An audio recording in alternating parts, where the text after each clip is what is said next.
My name is Daryl James, and I volunteered for Solar Warden, the United States Navy Secret Space Program, in 2003. I was in Iraq in 2002. When I was in elementary school, I remember I kind of wasn't really falling behind, but I was like a daydreamer and stuff like that. So they put me through a bunch of tests, and it was putting puzzles together, like in your head. You just kind of pointed at pieces. That one was there. It was kind of almost like building puzzles in your mind is how the IQ test felt to me. And I all I remember is my mom and the woman who tested me talking together. And my mom said, is he smart? And she said, oh yeah. And she said he has a really high IQ, like really high IQ. And my mom asked like how high, and she said, well, we'd rather not say because we feel like it would give barriers to the kids and stuff like that. So she just told my mom he has a college graduate level of IQ is all she really said to him. But I remember when I was a kid, she was like, yeah, it's high. Like, and that's all. Like, that was the only time I ever got an IQ test. I remember myself. My dad, my mom, well, both my parents I found very smart. I don't think I was, surrogate or anything like that. But I remember, like, my dad was a telepath, and I remember that was just something very natural to me as a kid. It was just one of those things I kind of grew out of it, and I forgot I could do it. But I remember him talking to me as a kid. I remember he said, I was sitting on a couch next to him. I was probably 3, maybe 4 years old, and he said, do you think you'll be able to do this when you get older? And we were just talking telepathically, and I said, yeah. He said, well, your sister could do it. And he said, your other brothers and sisters could do it too. But once they got to a certain age, they forgot. I think he said my brother Larry was the only one that remembered how to do it. And I remember saying, yeah, Dad, I'll remember. So I just remember being able to do that. And I remember meeting families that could do it and things like that. As a friend of my sister, a family we went to church with, things like that. I remember meeting up with people every now and again that could do it. How I got started in the program was I had to volunteer. I had to escort these seamen, civilian workers into the underground base to so they could fix a pump. It was just an air pump. It was just something really simple, and it was weird because it was like the third day I was there, and they're already giving me, watch type things in an underground base. And I didn't work in the underground base. I worked in a garage away from the underground base, and so I went to escort them in. When we first walked in, there was a sliding glass door that opened up, and they walked in, and there was something that looked like a metal detector. And the first man said, I'm not walking through that bloody thing. So I thought, well, I don't want to walk through it either. And there was a British guard behind a table, and he said, no, you walk through. So I just looked at it, and it looked like a metal detector. So I just thought, well, whatever, I'll walk through. And I walked through. I did the watch. I just sat on a chair, and these guys fixed the pump, and then I left. And then I had the Balls to 4 watch, which is the 0-100 4 a.m. watch that nobody wants. And when I first walked in, I saw Michael Aquino at the quarterdeck, which is where you stand your watch. And he was at a table, and he was looking through papers in a file, in a folder. And I recognized him right away because I saw him on Oprah when I was younger. And he's got the curled up eyebrows and everything. He's pretty easy to recognize. And I said, hi, how you doing tonight, sir? And he said, oh, how you doing? I said, I'm all right. And I don't know, I sat down for a moment and talked to him for a little bit. And then I said, I got to go on another round, and I left. And that's what I saw Michael Aquino. And then I had watched the next Friday. And on that watch, I was with a first-class petty officer who was the petty officer of the watch. He was blonde, heavyset guy with a blonde mustache. And we were just sitting there, and he looked at the monitor, the computer in front of him, and he said, what do you think about that? And it was just like a picture. It looked like a picture of a stereotypical gray. It was black and white. It was just like this little gray, like looking up, kind of like at the ceiling, looking up at a camera on the ceiling. And he said, what do you think about that? And I said, where did you get that off the internet? And right next to that sliding door, there was this really high up window, about 6 inches from the ceiling, 6 inches from the floor, is this big window in the wall, and there was a room, like a separate room behind this window, and it was just standing there like this little gray. And he said, "Do you mind if it comes in here?" And I said, "Does it mind if I stare at him?" And he said no. And then it said no too in my head, kind of like the way they say it's like the voice of your own voice in your head, kind of. It sounded like that. It said, "No, I don't mind." And it walked out, and it had this little pistol in its hand. It looked like brushed metal, polished metal, little pistol. And as it was walking forward, I kept on saying gun. I thought it was a gun. I just got out of Iraq like a few months ago, and kept on saying gun, gun, gun. And I stood up, and they all said it's not a gun, including it. There was a guard, the same guard that let me into the metal detector, said I had to walk through the metal detector. He was behind it now. And he had his weapon at the ready instead of on his shoulder, so I kind of figured that the weapon was for me, not really for it. So I calmed down and I sat down. And they walked up to me. I thought I was going to maybe inject me with something or take something. I thought maybe it was a syringe. I was like, well, maybe it's a syringe. Maybe it's not a gun. I was kind of trying to figure this out. And it just stood in front of me, and right next to it was this like junky Dell computer. And it took it apart, but so fast. It was a machine. It didn't have to guide it in or anything like that. It just boom, boom, boom, boom, boom. Like as fast as you could do it, it could do it. And it hit the screws every time and undid it. And it was catching it in its hand. It had really long fingers. It had to like hold it kind of like in C shapes to keep its fingers from dragging on the ground. It looked like it could pick something up without bending its back or knees off the ground. And it took it apart, kept all the screws in one hand,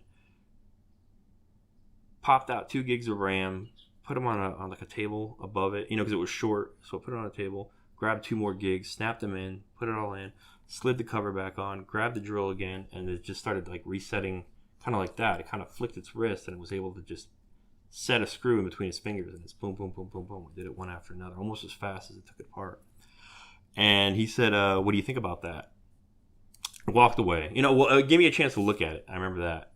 It stood there for a good 30 seconds, and I would move to one side, and it kind of moved its head for me so I could see one side of its face, and it moved the other side. And when I looked at its hands, it moved its hands back and forth so I could see all around its hands and everything. And then I just got kind of bored with it, and it walked away, and then the guard walked away. They both walked into the underground base, and the first class petty officer said, "Do you think you could work around something like that?" And I said, "I don't know why not." And I think that's what it was for, to see if I would, yell out screaming or just watch it do whatever it did. And I actually heard stories about a guy who on the base later on saying something about, help me, there's a lizard monster trying to get me or something like that. And like the guys were all kind of teasing him on base for flipping out like that or something like that. I don't remember. But I remember that story. And so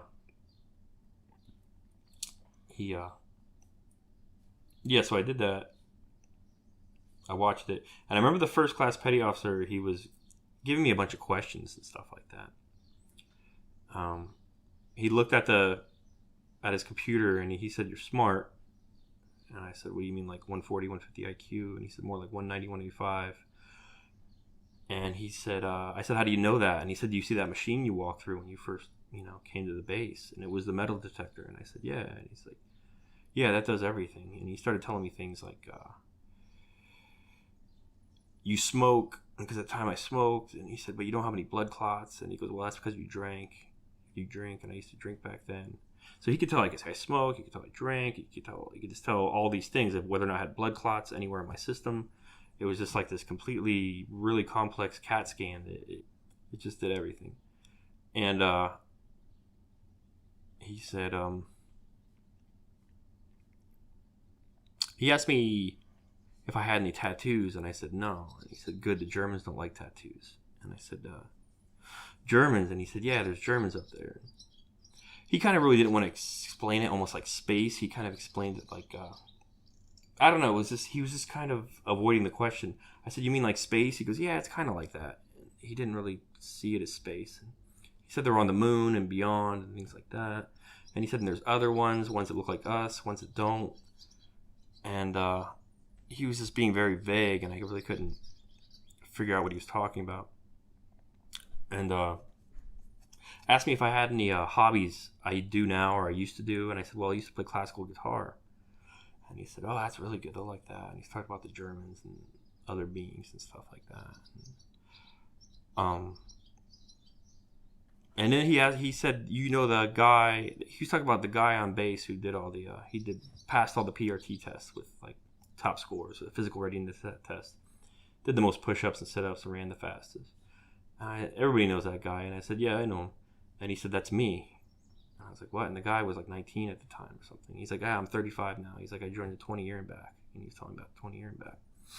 And I remember the guy used to talk to this kid almost like he would scold him sometimes, almost the way like a father would scold his son or something if he was being, obnoxious or something. And so I guess that whole thing about seeing yourself or whatever, two people at the same time in the same existence or whatever, I don't think it's that detrimental. But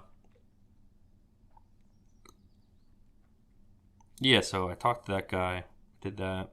And then on the Monday, so I had that on Friday. Then on Monday, I was at my workstation in the garage, and one of the guys came up and said the executive officer wants to talk to you, the XO. And I said, "Oh, okay." And I remember I asked him, I said, "Is that common?" Because I just got there, and I was like, "Wow, is that common?" And he said, "No." So he was there, and I walked with him, and we walked down the sidewalk. And at first we were just chit-chatting, and then once we got further away, he said something like, "How does it feel like to have a 195 IQ?" And I remember one of the guys on base, who was kind of a gossip, he told me that, when that first class petty officer, when I was at the quarterdeck, and he told me I had a 195 IQ, he said, "Well, look," and I looked at the computer monitor, and there were all like these lines going across, and there were two lines close to each other at the very top, and there was like a separation, and there were more lines. He said, "See, you're up here." He said, "You're the second smartest guy on base." And they were color coded and stuff like that, different lines. And he said, "The guys that you work with are down here, and they're at the bottom." And he asked me why I was a CB, and I said, which is what I was a construction battalion. And I said I had a marijuana paraphernalia charge when I was 19, so I can only do construction or be a cook. And yeah, he said, "How does it feel to have a 195 IQ?" And then this guy on base, he told me, like, who the smartest guy on base is? He used to talk to me in barracks. I said, "No." He said, "The XO, the executive officer." And his first name was Robert. And he said, "Yeah, he's the smartest one on base." And so I started talking to Robert whenever he called me from my workstation. "How does it feel to have a 195 IQ?" I said, "This close to 200. I said, "But you'd know how that feels." And he goes, "Oh, so you know, huh?" And I said, "Yeah, you're the only guy on base smarter than me." And he said, "Who told you?" And I said, "Oh, I didn't realize. I kind of messed up. I didn't want to, betray the guy, but I don't know. It wasn't that big of a deal." I told him. I said, everybody knows." Because the guys were all kind of talking about it. They were all, "Hey, we heard about you. We heard about your scores. And what did you?" And then they were asking me, like, "What did you think? What did you think about, big black eyes, long spindly fingers, kind of creepy looking?" And "Oh, yeah." And it was weird because I forgot about it, which was the strangest thing. Maybe it was just because stuff like that's not supposed to exist. It was almost like my mind just said, "Nope, that didn't happen." And it was almost like that was a bad dream. But then when the guys were telling me about it, I realized it was real. And actually, whenever I was watching the thing take apart the computer, I was pinching myself with like my thumb as hard as I could on my thigh. And I gave myself a blood blister. It was almost like a way to... I remember the first class petty officer, he goes, "What do you think you're dreaming?" Because he saw me pinching my thigh. And I said, "No, I want to remember in case you guys wipe my mind. I want to give myself like a physical mark. So maybe it's like a way to, tell myself this really happened." And he said, "Oh, no, we're not going to wipe your mind." So I was talking to the XO and told me that. And I told him I know about him too. And then he said... "Petty Officer James, have you ever heard of Project Solar Warden?" And I said, "No, sir." And he said, "Well, what about the United States Navy Secret Space Program?" I said, "No, but I think I could figure that one out." And he said, "You see, we have this program. It's called the 20 year and back." He said, "You volunteer for this program. We put you in. You do 20 years. We send you back in time 20 years, age regress you 20 years, wipe your mind, and you wake up in bed like nothing happened." And I remember I had such a hard time. I said I could believe time travel and maybe even wiping one's mind, but I found age regression so difficult to understand. I found it hard to believe. And he said, after what you just saw, you find that hard to believe. And I said, well, touche, sir, but yes. And he said, well, it's true. He didn't want to convince me any further. The XO talked about Gary McKinnon. And Gary McKinnon, he was this guy from Scotland. And this was probably less than 2 years ago at the time. This was 2003. I think it happened like 2000, 2001, something like that. And he hacked into NASA, and he found all this information about off-world officers and ranks, social security numbers, names, photographs of cigar-shaped craft over the moon. And the XO said it's all true. He asked me if I ever heard of it, and I said, yeah, and he said it's all true, all of it.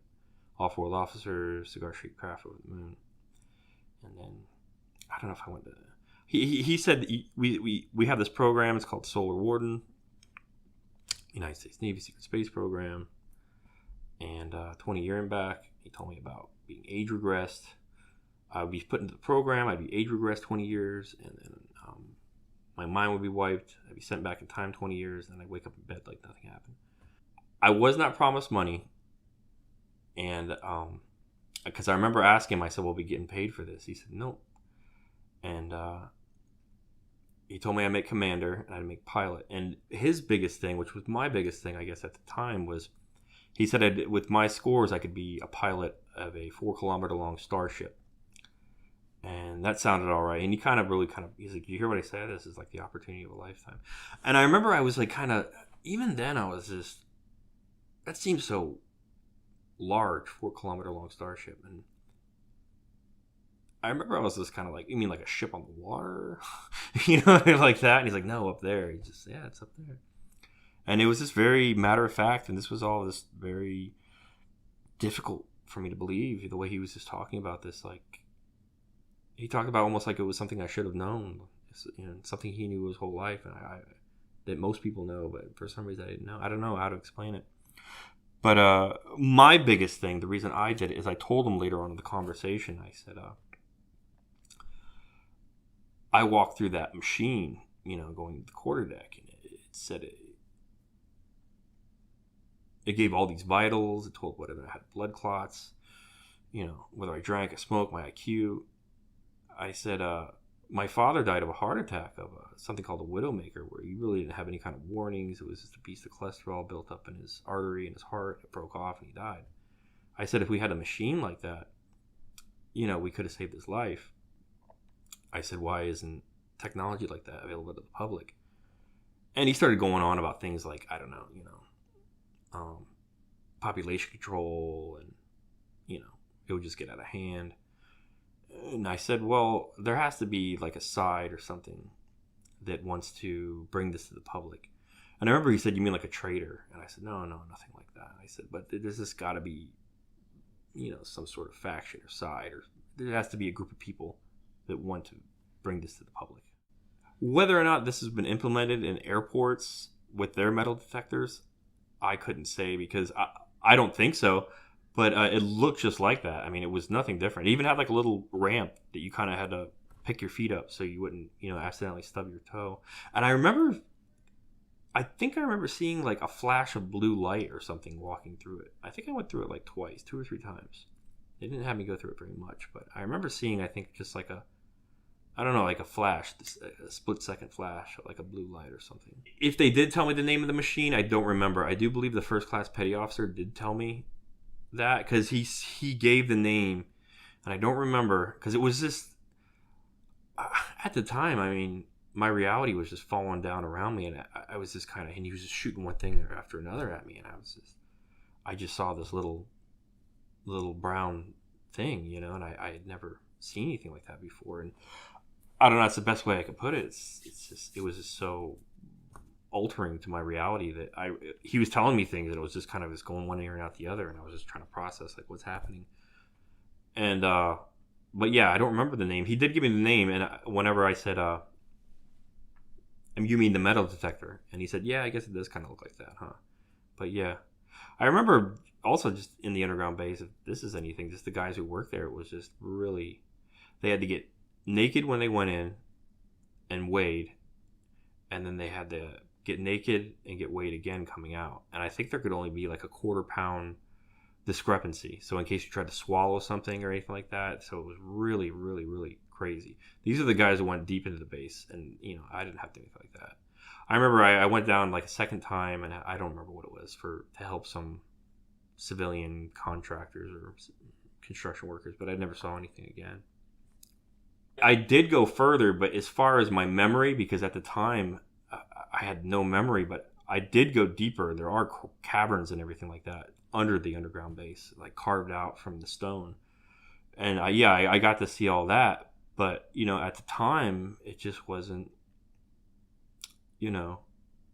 wasn't scary for me. Wasn't anything. I remember going to stand watch sometimes at the quarterdeck and having images kind of flash my mind of seeing this gray again, this little brown alien take apart a Dell computer. I remember that. I remember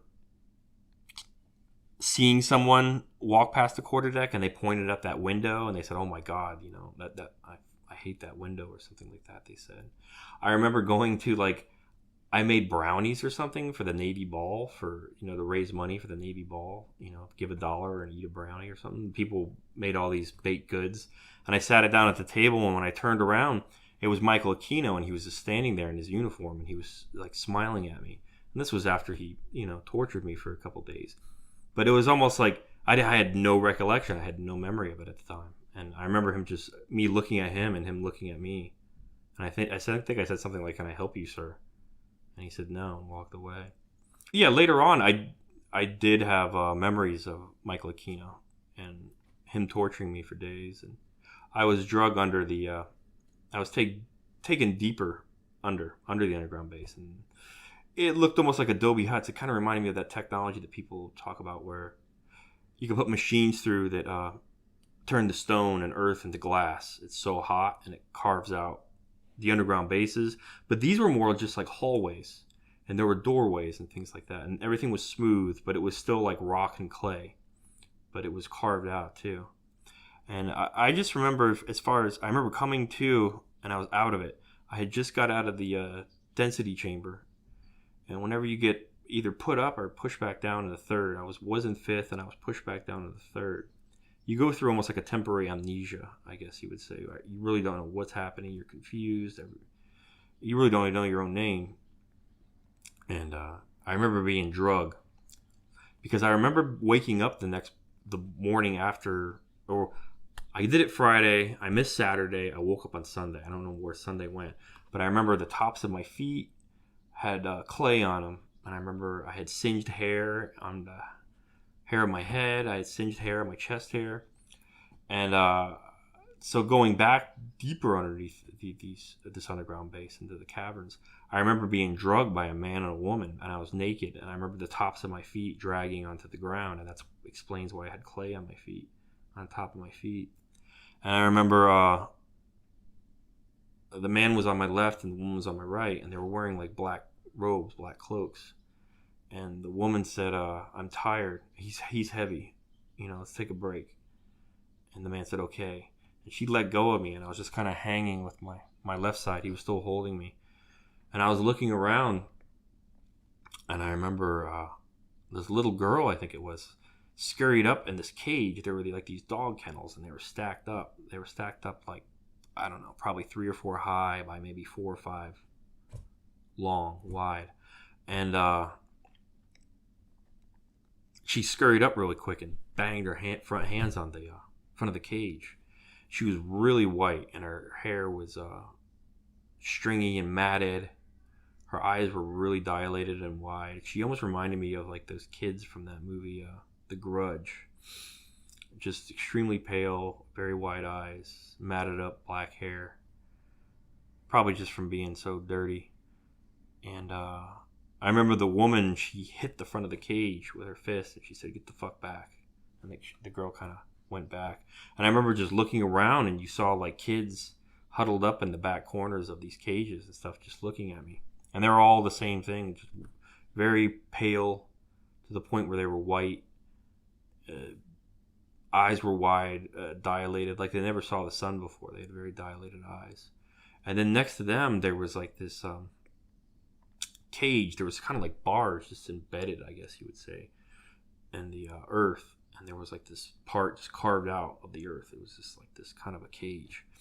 And to stand this there motionless was like this half spider and half man kind of thing. It was like a chimera, and I had the bottom half of a spider, then I had like the torso of a man, and it had like black wiry kind of spider hair going from the elbow to the forearm, but instead of hands, it just had like those two. It had like two spider claw, like the claws at the end of its legs, just like two black prongs, and it had fangs, and I remember it had black eyes like it would with like a person up front, but then the eyes, it had one right here, one right there, and one right there, and it was like bald, but it had like a tuft of hair, black wiry hair on top, and it was just staring at the wall in front of it, almost like a spider. It was motionless. It didn't look at me. I've had a feeling it could see me though, because it had eyes on the side of its head. Then they picked me up again and drugged me into the room next door. And I remember one of them. They were Satanists, I found out later. They were all wearing black robes and stuff. And one of the Satanists said, let's just feed him the Max. And another one said, no, we're going to find out what Aquino wants to do to him first. And I found out later from Robert, the XO, that they named it Max. And I said, why did they do that? And he told me that it was like building ships in a bottle to reptiles and greys and stuff like that. It's like a way to occupy their time. It's just like a way to, it's like a hobby for them. He said they live underground all the time and they don't really get to do very much. So, making these things is a way to occupy their time. Going back to the kids in the cages, the underground bases, it was one of the memories I had before I got out of the military. You go through this process where you talk to the Master Chief of the base, and he was an off-world German. And you talk to the XO, the executive officer, and then you talk to the CO. So I talked to the Master Chief, and I thought he was kind of jerk. But then I went to the XO, and it turned out the XO knew me in this past life, was very good friends with me. He told me I was like a son to him. And it was one of the memories I had, was I remember just seeing these kids in cages. And I kept on saying to him, I said, Robert, what were the kids for? And he kept on trying to change the subject. And I said, what were the kids for? What were the kids for? And eventually he broke down and he said, have you ever seen Fear and Loathing in Las Vegas? And I said, yeah. And I don't know, that movie was a few years, probably 5 years old by this time. And I said, yeah. And he said, remember the adrenochrome scene? I said, yeah. And he said, well, that's where they get it from. They get it from children in underground bases. Or actually below the bases, in caverns in the earth. And I remember I said, I remember the guy in the movie said he got it from a Satanist. He said, yeah, Satanists sell it. And then he started telling me, like, Tom Cruise was here. And I remember the guys on base were like, yeah, Tom Cruise was here. And everybody was like, what the hell? Why was Tom Cruise here? And I remember one of my friends said, yeah, they let him in the underground base. And I was like, I've only been in an underground base once, why did they leave him in there? And he said, I don't know. And then Robert told me that he was the main distributor for a Scientologist for adrenochrome. He told me that Tom Hanks was pretty much like the kingpin of adrenochrome. He told me that he was caught in that whole thing with Australia where they said he got the coronavirus. They said they got him there. I guess he was trying to flee to the underground caverns. I guess he was that close, to the Satanists and the reptiles, to where he could have got, some sort of safe passage or immunity or something. But they got him before he got underground, and they executed him right then and there in Australia. They tried him, they executed him. And yeah, he told me that all this stuff you're going to be seeing with him on TV and stuff, that's his brother. He said his brother sounds just like him. And they have something called, what is that, deepfake. He told me about deepfake technology, and this was in, 2005, because it was already 2 years. So I got to this command in 2003, and I got out in 2005. And I said, what's that? And he said, they have this technology where they can put someone else's face on you. And I said, you mean so somebody can rob a bank and, they can just steal your identity and you think it's you because it's on the film? And he said, yeah. And I said, it's scary that they have technology like that in the future. He said, we have technology like that now. And, he's just, kind of telling me all that. And, but I went on and I said, what are the kids for? And he said, they told me about the adrenochrome. He said, they take a syringe, he said, at the base of the skull. It's almost like a spinal tap. And they drain a pint or two of blood out. Oh, he said first they electrify the cages. I guess the cages are hooked up to like electricity. They shock the kids till they pass out, and that causes the adrenaline to kick in. And then they take them out, strap them to a table, put kind of like the spinal tap at the base of the skull, extract the adrenochrome, 1 or 2 pints at a time. And I said, I remember some of those kids were only like 5 or 6 years old, maybe younger toddlers. I said, a pint of blood, that would kill, a toddler. And he says it does. And he said,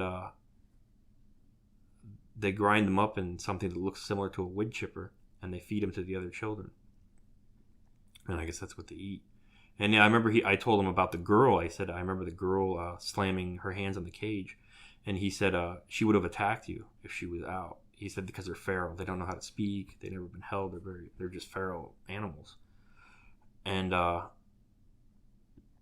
yeah, I only remember very pale white children. And I remember he told me that they get them from the mines of the moon, that's the main thing for the brothels in the mines of the moon is they take most of those babies, just walk them through a portal. I guess after the mother nurses them a certain amount of time where they could live on their own, walk them through a portal, and then they put them in these underground caverns under the underground bases. And the whole time travel thing is so abstract. I mean, some of these could be my kids because I slept with some of the women on the moon and stuff like that. So yeah, of course. But later on in my story, whenever I told that Satanist, the female, when I told her I killed her and the other one, and she was going on about, but they weren't your children. Why do you care? I was talking about. I was like, well, I kind of told her she deserved it because she harvested children, and she said, well, they're not your children. Why do you care? And when I said though they are my children, I slept with the honeypots, which is what they call the brothel women. I know what honeypots is in the sense of blackmailing, stuff like that. But I remember the Germans calling the women honeypots, the off-world Germans in the moon. And they called the men, I think they called them meat sacks. They called the men meat sacks, and they called the women honeypots. And yeah, so whenever I did say, those are my children, I don't know if I really meant it in the sense that they are directly, my children, but I meant it in the sense that, we all came from the same world, and I felt kinship with them in a sense. I mean, I felt pity for them, of course. I feel pity for, a dog locked up in a dog kennel its entire life. So, going back to Max, the spider hybrid, the chimera, in the cage, I remember I asked Robert, why do they do that? I said, yeah, what is it? And he said the reptiles make them, and the greys make them, and they said it's just a way of, boredom. It's ship. It's like building ships in a bottle to them. It's like building models. It's just a way to take up time. And I asked him if I remember even asking him, is it intelligent? And he said somewhat. And I said how? He said about 65 IQ is what he gauged it. But I don't remember any kind of communication with it. It just stared straight ahead, like at the wall in front of it, just like a spider would. It was just motionless. It didn't move. I couldn't even really see it breathing, I don't think. It was just completely motionless the way a spider would be. I remember Robert told me their name, and that was a big reason why. Something about getting your mind wiped or whatever, really, it takes away names from you. Faces are even hard for me to pinpoint. I can remember just situations that happened, just things that would happen in my day-to-day life. And I remember I asked Robert, I said, because one of the Satanists, I used to drink in the bar on base, and the Satanists would always be there. And I remember I was there because they would say things about me. They would talk about almost like how I had a life that I didn't know I had, and you're king of the Titans, eh? That's what you said the other day. He's like, yeah, Kino was fucking you up, and you were saying that. And he's like, Kino believed you, but I didn't believe you. I call him the Goon. I don't remember his name. He was just this big, he had a shaved head, and he was just this big guy. And he was a Satanist, and he was the one that usually talked to me. And I remember the other guys who was at the bar, and they were the Satanists like in the background wearing cloaks, and I really didn't get to see their face. And they said, stop telling him that, you're not supposed to say things like that to him and things like that. And he said, he likes it. That's why he comes here. It's pretty much why I came there, is because it was weird. It was just I had no memory of it, and they're telling me about it. But yeah, I remember he said that he asked me if I ever heard of Billy Meyer, and that was big at the time. And I said no. I really didn't care about any kind of UFO or sci-fi or anything like that. And I said, he said, yeah, Billy Meyer, and he talked about that. And a little while later, I got my own computer. I got my first computer back then, and I looked up Billy Meyer, and I looked up Pleiadians and things like that. So whenever I was leaving the command, and I had images of what these people looked like in my head still. They had blonde hair, and usually blue eyes, usually blonde hair, sometimes red or brown, but usually blonde. Eyes were a little bigger than ours. Forehead seemed to be a little higher. I remember I said to Robert, I said, they're the Pleiadians, right? Aren't they? And he said we call them Nordics. I guess the military calls them Nordics. And I said, well, what do they call themselves? And he said, Tajetans. And I remember that. And I remember grabbing like a Post-it note off his desk and like a pen. I was like shuffling around this, $10,000 mahogany desk that XOs and COs have in the military. And he asked me, like, what are you doing? And I said, I'm looking for a pen. And he gave me a pen. And I started writing all this stuff down that he was telling me. And I read it for days or months.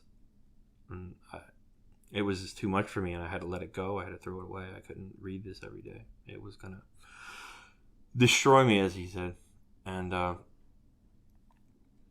remember being on the ship with him, and one of them was called Leader, the man, and he was a warrior caste. They have like a warrior caste, males. And I remember I even asked him, I said, what do you call yourselves? And he said, Tajetans. And I said, can you say that out loud for me? And he said it out loud.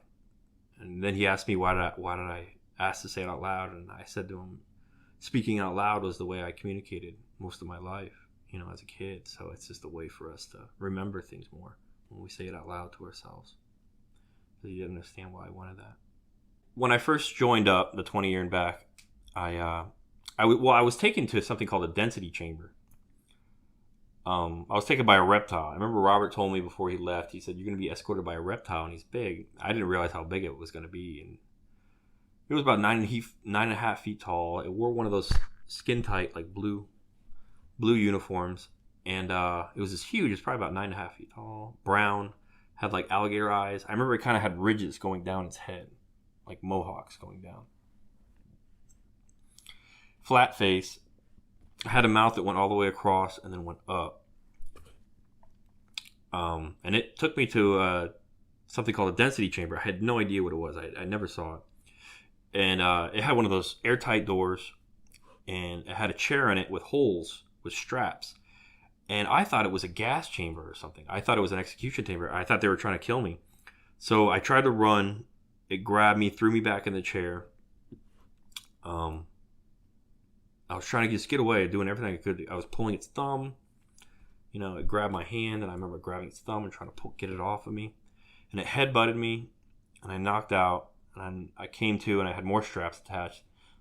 So I tried to get off again, and I remember it grabbed me, and it put its palm on my chest and just pushed me right back into the chair. And I remember its fingers were like here.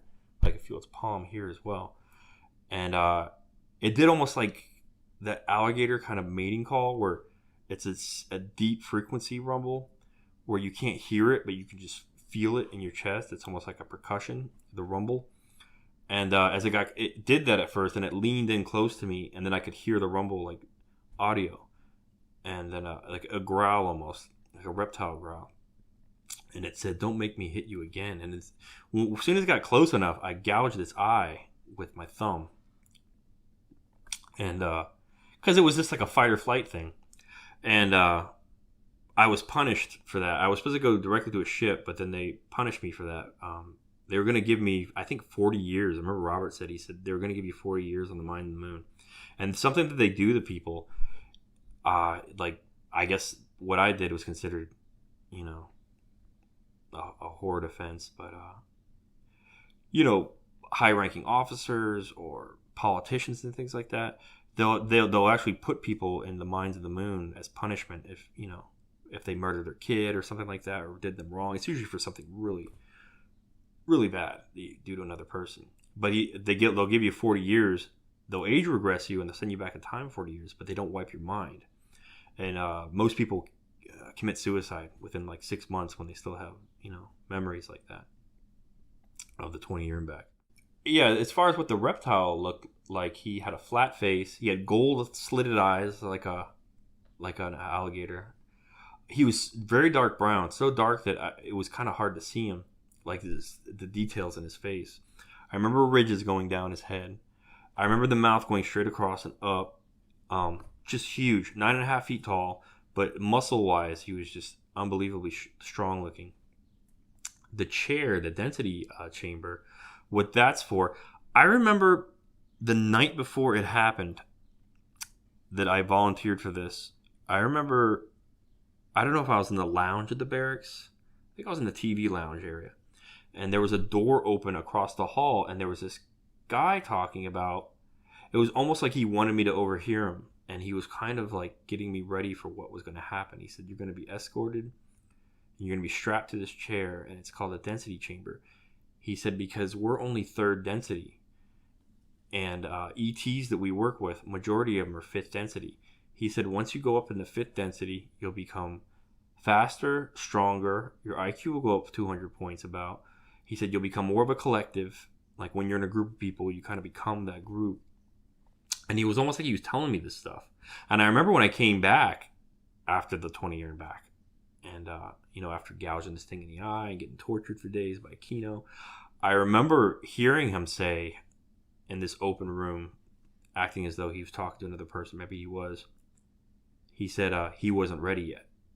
I remember him saying that. He was almost like my guide or something. I don't know what you want to call it. But I remember even talking to Robert and telling him about, like, me hearing about this stuff, me hearing about the guys talk about reptiles, underground bases, and things like that. And I remember I said, was that a way to kind of like condition me to get me ready to do this? And he said, yeah, that was intentional. They were doing that intentional to get you ready. And, but yeah, that was as far as the reptile I remember. And the density chamber. I remember I asked Robert, I said, why does it have that? He asked me, why did you do that? He's like, why would you ever do that? Why would you poke it in the eye? And he said that, I said, because it looked like a gas chamber. And he said the sealed door was, it has to build up pressure, I guess, to artificially push you up into the fifth density. And also said the density doesn't leak out and affect the people outside of this machine, this density chamber. I don't remember them having technology at knowing whether or not I would be a problem in the future. But there is like abilities where they call it looking down looking down your timeline. They have a lot of fifth density is less like Star Trek and more like Star Wars, except everybody knows how to use the Force like a little bit. Like most ETs, they know they can predict the future somewhat accurately.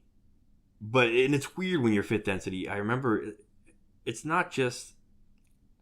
I think it's less about getting your mind wiped and more about just living in that kind of different reality.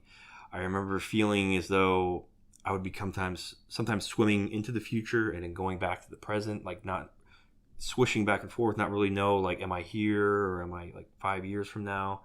I remember having that feeling sometimes. I remember being with like a group of people. If you're only with like maybe say 2 or 3 other people, then yeah, you're more of like an individual. But if you're with like 5 or 6 people, you're kind of just swimming in each other's thoughts. It gets to a point where you really don't know which thoughts are yours and which thoughts are theirs. So yeah, you become much more of a collective. It's like you become more of like the group you're a part of. Well, talking about the super soldier, Robert told me about that. And it wasn't, I don't know, I think he said that that's like what they call you like in the Dark Fleet, or what you can be called like a super soldier, because they soup you up so much. They make you very big and muscular and things like that. They just affect everything. You don't have to work out or anything. I don't know, your testosterone goes up. I remember I have very thick hair. I remember my hairline receding when I was in the Dark Fleet because I think my testosterone was just so high. I remember like my hair kind of going back. But yeah, as far as what Robert said, he only knew about Super Soldier Talk because he knew that I was going to do an interview on Super Soldier Talk, because he was looking down my timeline. He was like, yeah, the first thing you're going to do something called Super Soldier Talk. And he was just talking about all these different things I would do in the future and things like that. Yeah, he told me that I would have a really hard time, and I did for a long period of my life. He said, you're just gonna be, you know, I was pretty much homeless, couch surfing. My drinking got out of hand, things like that. But and then he told me it would get better, but it would take a long time, and it did. And for the longest time, I didn't remember having this conversation with him. I don't remember talking about this. It was just something that was so. He told me this would destroy you. He said, if you don't get your mind rewiped, this will destroy you. And he kept on saying that. Robert did. And I said, like, what do you mean? Eventually I said, what do you mean destroy me? I was like, am I going to just blow up or, I don't know, going to combust? And he said that most people commit suicide within the first 6 months if they have memories of the 20-year back. And that's what he meant by destroy you. And the reason he looked down my timeline and why it was so important for him is he wanted to make sure that I didn't commit suicide. And I remember he got to a point maybe a year out from where he was looking through my timeline. And he goes, well, you make it. And he was kind of happy about that. And he's like, but it's hard. He said, it's going to be very hard for you. And I remember that. As far as the SSP disclosure coming out to the public, I mean, there were things I was told, but I was, like I said, I don't want to get involved, getting too deep into it, but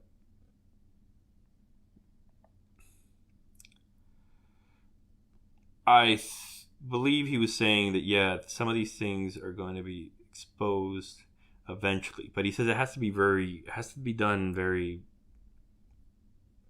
slowly through the public. Like he told me about the Chrome episode, the Q and Chrome episode on South Park. I remember that. And he said, do you know the guys from South Park? I said, yeah, Trey Parker and Matt Stone. And he goes, yeah. He's like, remember when they went to the Oscars? I said, yeah. I said, they were on acid and they went in drag. And he laughed. And he said, yeah. He said, that's because they hate them. And I said, who? And he said, Hollywood. He said, they hate them. And I said, why? He said, because they know what they are. And I said, what are they? He said, they're just scum. He said, they're all scum. And he told me that the Chrome episode, he told me that the military approached them personally, like the good guys in the military, and asked them, gave them like a roundabout script of what they wanted to be disclosed, and just let them work around and fill in all the jokes and everything else. But he said he called it a soft disclosure. He said that those two episodes, the Q and Crone episode of South Park, was something he called soft disclosure. And he said that that's how it's going to have to be brought to the public, because if we just start bringing secret space programs and a lot of Hollywood and politicians are, pedophiles and pretty much cannibals with the adrenochrome and everything else, that the public just won't be able to accept it. And, the suicide would just go through the roof, and it would just be a near end of the world kind of thing. People would just lose their minds. So it has to be done very, very slow, meticulous. And that's why this seems so painful and so drug out, is because this has to be slow, because the people just won't be able to accept it. And I remember I asked about Ascension, because that was brought up, whether we'd ever make it to fifth density. And he really didn't want to go into that. I don't know. It didn't seem important to him. What he felt was more important was, he said that all these technologies were going to be brought to the public. He was almost like in tears. He was so proud of himself. It's going to be so good. You don't know how good it's going to be. Med beds are going to come out to the public. He says we're going to get rid of, childhood deformities, and cancer, and leukemia, and all these things are going to be a thing of the past. And he told me that the economy is going to be better than the 50s. Everybody's going to have a job. Everybody's going to be able to take great vacations. And yeah, he just told me that the money is just going to be ridiculous. Like, we're not going to have to worry about making ends meet anymore, is how he kind of put it. And then he asked me, he said, where do you think the world's gold is stored? And I was living in England at the time, and I went to, London and stuff. And I said, well, the Bank of London, the Bank of England, that's what I figured. And he told me it was in the catacombs of the Vatican. And he said it's just there. I remember I said, like, is it being guarded? He's like, well, there's like a basement hatch door in the Vatican, and that's guarded, but that's it. He's like, you just walk in, and there's just miles and miles and miles of gold, just all in the catacombs. And yeah, he told me the catacombs were filled with reptiles, and elongated skulls were primarily in those catacombs. And yeah, but I mean, in general, he was just talking about how great it's going to be, how just our future is going to be very good, not just health wise, but economic as well. Crocodiles now to reptilians. No, flat. Yeah, reptilians. Yeah, they have the one I saw, this very first one I saw, had a flat, and a mouth that went straight across and then up, and then they don't have muscles in their face, at least like the full blooded ones I remember. So it's like they don't bare their teeth when they're mad, or they don't furrow their brows. It's just the only way you can tell they're mad at you is their eyes get small, and they'll squint at you when they're irritated with you. I remember that. But I remember the ones on the ship when I was in the Dark Fleet, they look similar to a Skeksis, but reptile-like. Hunchback. They wore robes that drug behind them. Or I'm guessing that concealed their tail. I remember the robes would... they looked like they had, like, I don't know, hieroglyphics on them or something, or runes. But they almost shimmered and kind of moved in a way where they almost seemed like there was holograms coming out of them. It was almost like it looked like a mix between scales just being on the, not actual scales, but scales being embroidered or whatever into the material, but also just like hieroglyphics as well. And it seemed to shift and phase and move. And I remember you could just stare at them almost and get hypnotized by them, almost the way you'd get like hypnotized by a fire. Just like looking at these things' robes. But then, like I said, I saw a Kino. I remember one of the guys on base told me that just out of the blue, he said, "Hey Daryl, Johnson or whatever the guy's name told me that there's some kind of machine where they can extract a soul out of your body, but it has to be done before puberty for some reason. But it can't be done too young, like 2 or 3, because the body's mostly sedentary, so the body would die. It would be too young. The bones would become too brittle. So they have to wait till they're about 9 or 10, and they can extract the consciousness out of this body, and then it can be something else can go into it, almost like an astral projection into this body or something." And he told me that's what happened to Aquino. I said, "Well, what happened to the original soul?" And he said, "I don't know." That kind of freaked me out. But yeah, I got to see Aquino, and that's exactly what it was. It was some sort of like...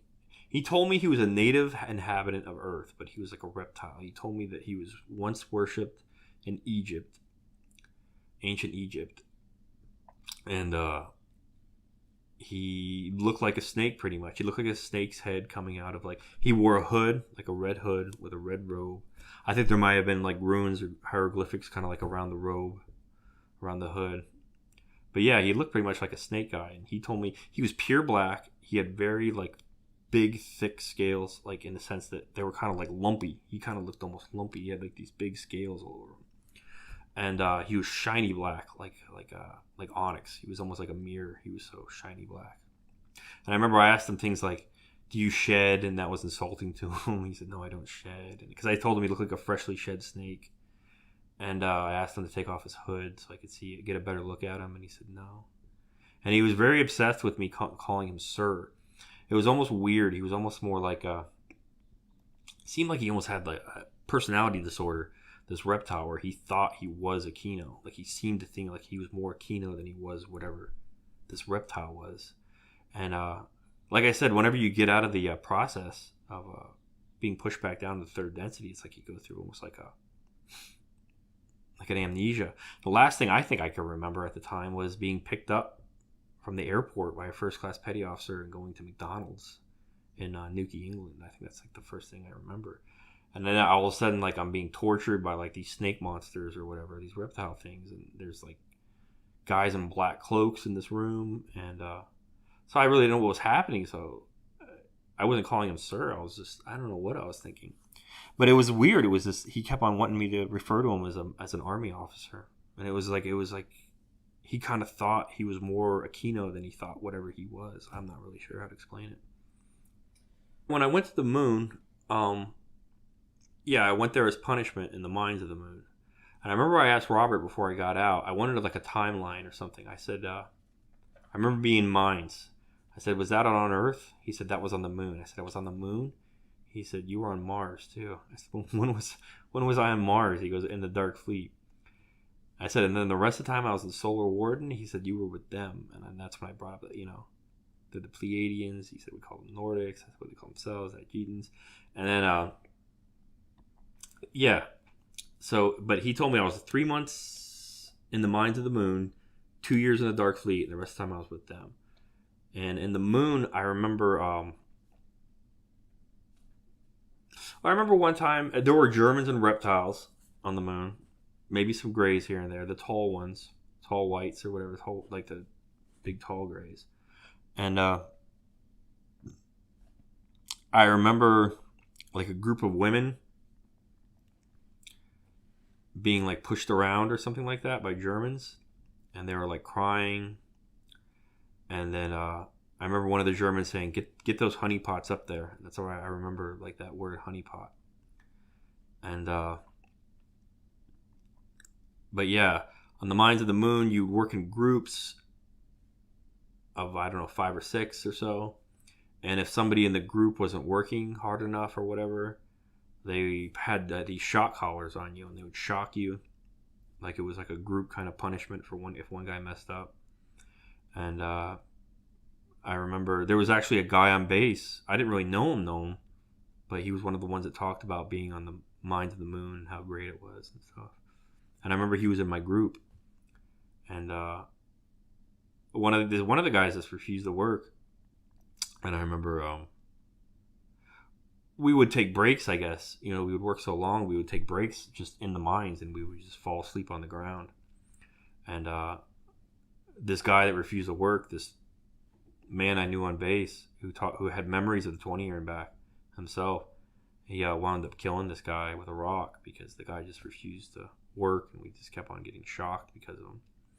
And I remember Robert coming to the Mines of the Moon. I was just working. I didn't remember him at the time or knew who he was.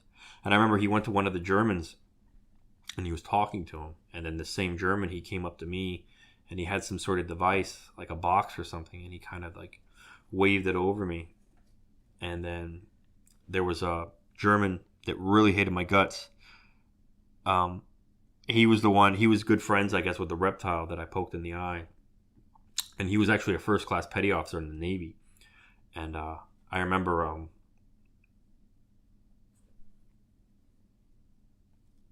I took a biology 101 on this base, and I remember him walking like right up to me and just glaring at me like he hated my guts, and I had no idea why. And yeah, he was an off-world German. There were the doc on base was an off-world German, the doctor, lieutenant. We had a senior chief that was off-world German. The master chief of the base was an off-world German. The S3, which is like the legal officer, he was actually on my ship. Robert told me that. In the Dark Fleet. He was in the Dark Fleet. And yeah, so being on the moon, we were underground the whole time. I don't remember there being any breathable air because we were underground the whole time. Even where we lived was underground. There was almost like it looked almost like a condo kind of thing where you would live in the moon. And I don't remember any native species or native plants growing there. It seemed kind of dead. I remember it was cold, and this being underground, and you were always covered in like dust, white dust. And I remember that we used drill bits, almost like what are they called, roughnecks or leathernecks, the guys who drill for oil, where you just put like a big piece on, you'd hook it up to another so it could drill deeper and deeper. And sometimes it would just be in front of you. I believe in mines, like on Earth, they have things like that where it's just a huge bit, and you just kind of guide it in, and it just drills right through the earth. And then as it goes deeper, you have to keep on adding more and more pieces to it as it goes deeper and deeper. But as far as what we mined, I don't remember. I remember maybe it was like titanium or something. I think the mines of the moon were more for punishment, but also more to get babies for adrenochrome harvesting as a way to just get children that were completely untraceable, where people didn't even know they existed. And I think that's probably what it was for. And I think I remember them taking, young children away from the women and stuff like that, and them crying. It was very, I don't know. It was a very slave mentality. It was just a very slave world. When I was on the moon, I'm sure I had kids. I was mostly with a woman though, a nurse, the first woman I met. She was actually on my base too. Her name was her first name was April, and she was on the base that I worked at. And I'm sure I had some kids, and hopefully maybe they had high enough scores to where, uh, you know, high IQ scores means a lot. It seems like that to ETs and things like that, to be able to interact with their technology and all this other stuff. So hopefully I did have kids that, you know, made it. They weren't just used as adrenochrome, but I'm sure I probably did have some. But at the time, you really didn't.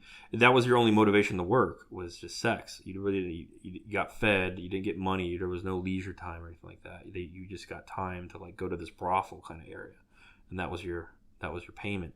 And that seems like, the brothel was kind of like a lot like in the moon. Even the apartments, it seemed like the apartments weren't. There just wasn't a building in the middle of the moon. It was like built. It was like 3-4 walls. It was one in front of you, one on the sides, and there were railings, and there were like five levels, and it was like apartments or condos. So it was like that. So the brothel, I remember, it was just kind of like you walked up, and there were just like these levels. First floor, second floor. But there were no walls or nothing like that. So you could just see the women. You just looked up and you could just see like these women and stuff like that there. And I remember maybe they did kind of do corny stuff or something like that. Like, I don't know. Brothels like you would have like in the Wild West, where they would be like, hi boys or something like that. And they'd wave at you and stuff like that. Yeah, and you could just see them. Yeah, and you'd walk up, and then you'd walk in and you'd go up like these lifts and stuff like that. And I remember there was a heavyset woman, and she was almost like like the madam. She was like in charge of them all. It was like an older like heavyset woman, and she was like the madam. I remember that. Yeah. As far as holograms and stuff being on, I don't remember that, but I remember there were beds. Drinking, I don't remember very much drinking, because that would have caused fights and problems and revolts. I'm sure they didn't want you being drunk all the time. But I don't remember drinking. I remember being in the Dark Fleet. You were given like a stipend, almost like a little bit of money, and I made enough. I don't remember exactly how much I made, but it was enough to buy like 2 large like German pints of beer, like the very large like steins of beer, and so. They would give you beer. They would give you a lot, but you could get stuff like sugar, honey, coffee, tea, chocolate, and beer, things like that. It was like little extras you could get. Well, I remember like being in Solar Warden, and we had a lot of imports. I remember that. I remember. Number one was chocolate, like Baker's chocolate, unsweetened, just blocks. You would see boxes that would just say cocoa. And I remember beer was probably number 2. Heineken was like really popular. Children's clothing was a big one. I remember seeing boxes that said like Old Navy Kids, Gap Kids, things like that. Because most of the stuff, it wasn't for their kids, but most of the stuff out there is only like a foot or 2 tall. You really don't see when you go into an environment where you just see many ETs from many different worlds and stuff like that. A majority of the ones that you see are very small, like only like a foot or maybe 2 feet high. So, and they mostly just wear robes, and I guess they just don't think about their fashion or anything like that. And they like the way we dress, so they'll actually wear like children's clothing and stuff like that because they're so small. But I remember that, was it chocolate, beer, and children's clothing? Those are probably like the top 3 things that we would see. Because in Solar Warden, it was almost like we were kind of like customs almost for Earth. If anything was coming in or coming out, they would have to inspect it first and things like that. And then Solar Warden got to a point where nothing was allowed in or out once this whole war was declared, or this independence was declared. And I think we're going through the ending phases of that right now.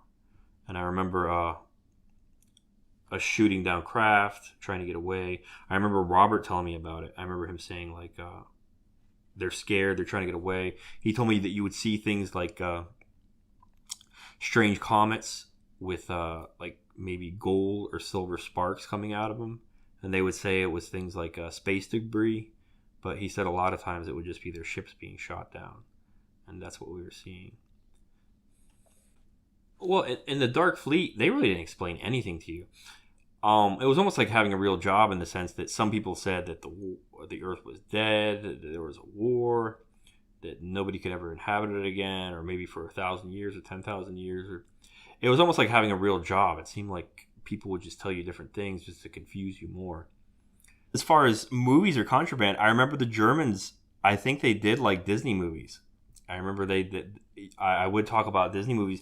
I got to a point with the Germans where I started playing guitar for them, and I started playing in their own bar. They had like a little bar on the ship, and yeah, because I was able to play a musical instrument and I was playing for them, I got all access to the music on the ship. So I was listening to all this different music, and I was looking at the covers, and it reminded me of like my parents. So I listened to music that my parents listened to because I still didn't really have memory exactly in my mind, but it was almost like I feel close to this album cover. I think my parents listened to this or something, so I'm going to listen to this.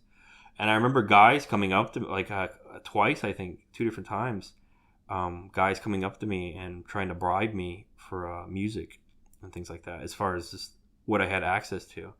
Maybe just like top 40 and things like that. But yeah, they would try to give me, like I said, you get a certain amount of money just to buy little extras on the side. And I think they were willing to give me like pretty much what I would have made in 5 years the first time, and then what I would have made in like a decade the second time. So it was the other guys that were like me. They called us conscripts, I believe, which is short for conscriptions, like volunteers. And other guys like me, they didn't have access. I think they could listen to like classical maybe, and that was about it. But nothing like rock or rap or pop or nothing like that. And yeah, they tried to bribe me for that, but I didn't want to lose my privileges, so I said no. But yeah, I remember that was kind of like an underground thing. I still had access to all the music, yeah, through the smart glass pad and whatever the ship's computer had as far as music, and it had everything. And I remember looking at the smart glass pad, which was just like a rectangular glass pad, and yeah, you could see like the album cover of the music. It looked almost like a Spotify kind of thing. You could see all the music and all that stuff and all the tracks, and yeah, it was just on your smart glass pad. The bar in the Dark Fleet ship, it was a horseshoe bar, one like that, and only women sat at the bar. I remember that they had women, German women, and they were mostly like nurses and things like that. They kind of had more traditional roles, and there were, I think, 4 or 5 round tables with about 4 or 5 seats on each table, and that's where the men sat.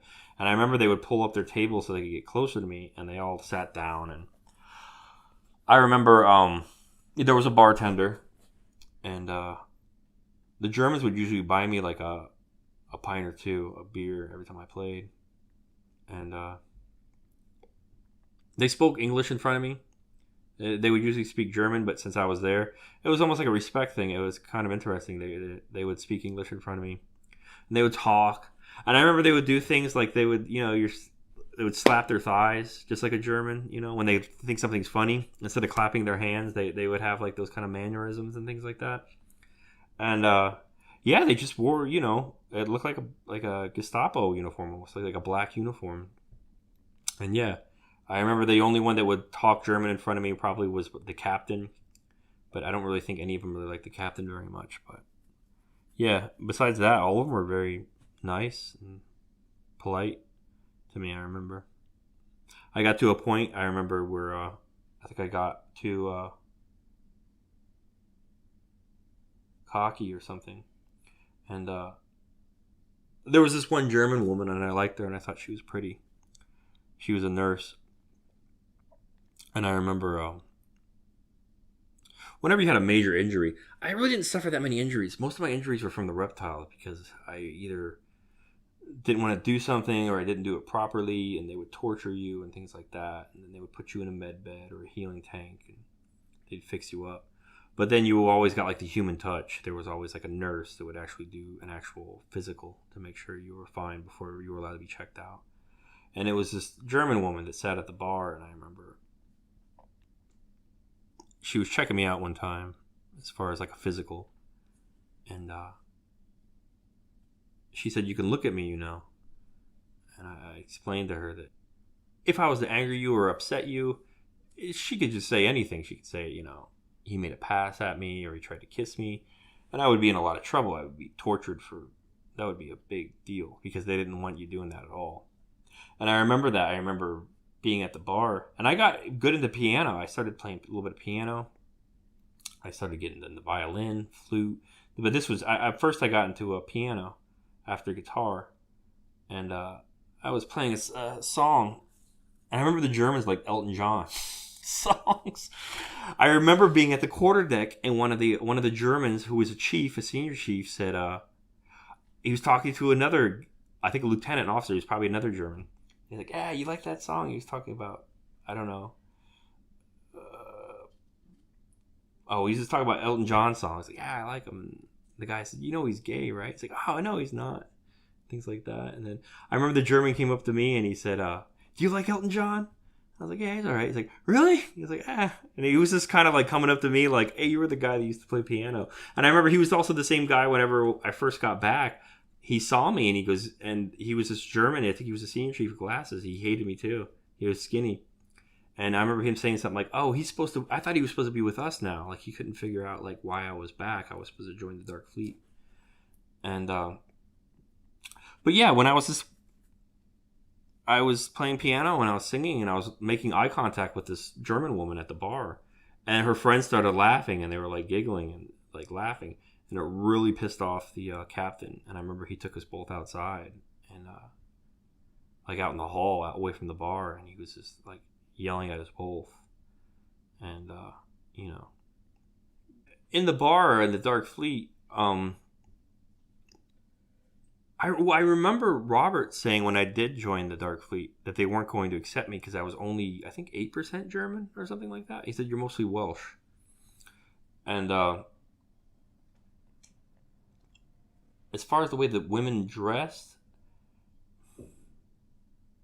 I think it was almost like kind of like a white, not really scrubs, but scrub looking, almost like a nurse kind of garb, but just a white kind of undefined kind of like just a white V-neck, like a, you know, just like a scrub. But I think they had a dress uniform too, which was similar to like the Dark Fleet. I think maybe a dress instead of slacks or something like that, but something very similar to like a Dark Fleet uniform. But I'm sure they knew I was American, the Germans, and they knew where I came from. They kept tabs on you. They knew what base you came from or what part, what country, what command. I don't remember them being. I remember they calling us mongrels. I remember us being called mongrels. So maybe that was like a racist thing. Yeah, I remember playing guitar, and I remember right by the door there would be like a warrior caste kind of reptile, like the dark brown kind. And I remember them just maybe one or two of them, and they would lean up against the wall and just listen to me play. They were interested. And then I remember the second in command, like the first officer who was a German, I became good friends with him. And he said that the master, which is what they call the head reptile, he said the master wants you to play for them. And it was the head reptile, and he had two other like lackeys. There was like three reptiles that were on the ship. And they were kind of like the supreme leaders of the ship. And yeah, I said I said I'm not going to do that. And I remember he said something like, well, let's go down there right now, and you can tell him to his face that you refuse to play for him. And I said, well, I'm not going to do that. And I said, so what should I do? Because there's always this very subservient kind of behavior you have to have with the reptiles. And I said, well, does it want me to cower and bow and everything like that? He said, no, you just have to sit there and you have to play guitar. That's all they want. And I said, okay. And I played, I think it was like some sort of Bach I played. And I don't know, maybe a half hour, 45 minutes I played for them. And they just listened. And after it was done, I just sat on my chair with the guitar and I just bowed with the guitar in my lap. And that was the end. They just got up and left. And that's one thing about ETs, whether they're positive and negative, they really have a love for our music, and they really don't have like a concept of harmony and melody like us. But classical art, classical music, they like all that stuff. There were always reptiles on the ship, but not just the upper royal class, but the warrior caste. The Germans, as far as what I took, the off-world Germans, the Dark Fleet, they're like a what do you call that? A vassal state. It seems like for like the Draconian Empire, whatever you want to call it. It seems like they're almost like a.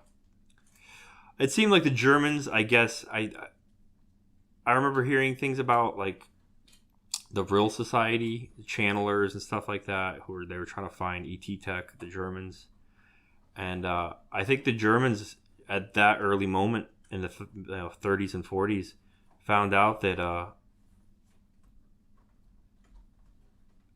how much the reptiles and ETs are really do influence Earth, and how much we really are slaves to them. So I guess they figured that they'd rather be a vassal state to the reptiles instead of slaves like the rest of us, if they have some sort of freedom. Oh yeah, well I remember whenever I went to their world and I ate dinner with the second in command of the Germans on that ship I was on, the first officer, and his wife at the dinner table openly talked about how much she hated the reptiles. And I remember I thought it was almost like a test, and I kind of looked at him, and he said, "It's okay, you can say what you want." He's like, "We don't like them," but I remember that the Germans hated the reptiles, but it was just one of those things where they had to deal with them. I don't remember the name of the ship in the Dark Fleet. I remember it was the Nimitz in Solar Warden. But my duty originally it was to be a pilot, and I was like under a woman who was also like kind of like in the same where I was a conscript. I think she was above me. She was like a bloodline. They have bloodlines which were above us, and then I was nearly like last of the totem pole, which is conscript. And bloodlines are like people that they have like soul contracts. Maybe they usually get picked up when they're children, and then they do 40 years. They get educated in like German schools on the German world. They get taught how to speak German. When it came to us with the conscripts, they didn't want us to learn German. They wanted to be able to speak German in front of us and not know what they were saying. But originally it was to be a pilot. But then they found out that I was in the Middle East. They found out I was in Iraq, and it seemed almost kind of like they romanticized it. Like, oh wow, you were in the Middle East, Rommel and stuff. I guess is what they were thinking. But as soon as they found out that I was already in the Middle East, I became almost like a chief or a sergeant. Where I went on Mars. I was mostly on Mars. It was usually to get like mantises for information, and it was usually I would break in officers too, like German officers that were brand new that just got out of the academy and stuff like that. I would teach them like how to survive, where to go, things like that. So, yeah, I went from like a pilot to like infantry. I was back and forth on Mars, like we always orbited Mars pretty much. That's pretty much what the number one thing I did was I got information. Like I said, everything in the universe kind of has like a click, and everything kind of has its own thing. Us, I think, is our art, our artistic. We kind of stand out like that. But mantises are masters at like DNA and DNA manipulation and things like that, and they can't stand the reptiles. So we would actually have to physically come and get them, take them to the ship. They'd put them in a machine that got the information they wanted. They didn't have to interrogate them or anything. It just got what it wanted from their mind, and we would bring them back. When I was in the Dark Fleet, that's mostly what I did was Mars. I was either orbiting Mars or on Mars, and the main mission there was to get mantises. They call them bugs, the Germans, but mantises are very good with DNA, manipulating DNA, genetically augmenting other beings, things like that in the womb. They're very good at that. So the reptiles and the Dark Fleet wanted them because the mantises don't like, especially the reptiles. They don't want to work with them. And there was that, and I also remember there were spiders. I remember being told that, and living in the caves on Mars and things like that. I remember that. Um, 3 meters in diameter is what they were around about 10 feet. Pretty big. The mantises, the ones I remember, they had 3 pairs of arms, legs, whatever you want to call them, and they both had like three kind of like sharp fingers, like exoskeleton sharp fingers. And if they were working, I remember they could prop themselves up on their hind legs and use their 2 sets of hands to work. And they can, if they were running after you, they can run either on all 6 legs, or they could just run with the 4 and hold a weapon with the 2 front legs. They look kind of like mantises. Their front legs, they would fold them almost like a praying mantis. They would fold them down. They were very, very smart, extremely telepathic, and I would say they were the most human-like as far as their manners, in the sense that if they invited you into their home, they would immediately offer you food and drink. They would ask you to please sit down, things like that. Other ETs really don't do that. You have to ask pretty much for everything with other ETs, but they were very humble, and they would offer you things. And I remember they were so telepathic that even if you weren't a telepath, they would still be able to pick up your thoughts, and they wouldn't actually speak out loud. They would just telepathically tell you what they wanted to tell you, even if you had no telepathic ability whatsoever. And I remember they were like so telepathic, when they laughed, I remember their mandibles would open up on their mouth, and it was kind of unsettling. And I remember they would cover their mouth to be polite, and they laughed too. That was another thing. They would you can get them cracking up. You could just joke with them like a person. And most of their ETs, you can't do that. But they were very, like I said, as far as their actual demeanor and the way they acted and their politeness and everything, it was very much like from Earth.